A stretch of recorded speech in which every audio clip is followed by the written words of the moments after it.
అందరికీ నమస్కారం. అమ్మ మాట అమ్మాయి బాట ఛానల్కి స్వాగతం. కథ చెప్పుకుందామా? వ్యర్థమైన వరాలు. ఒక కటిక పేదవాడు కుటుంబంతో సహా పస్తుండి ఇంటికి వచ్చిన సన్యాసికి తృప్తిగా భోజనం పెట్టాడు.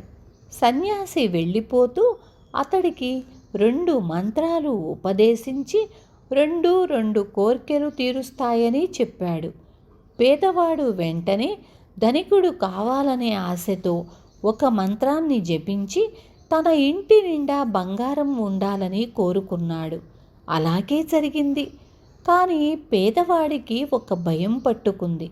ఇంత బంగారం తన దగ్గర ఉన్నట్లు తెలిస్తే రాజుగారు దాన్ని తీసుకుపోవటమే కాక తనను దొంగ కింద జమకట్టి బందిఖానాలో వేసే ప్రమాదం కూడా ఉంది.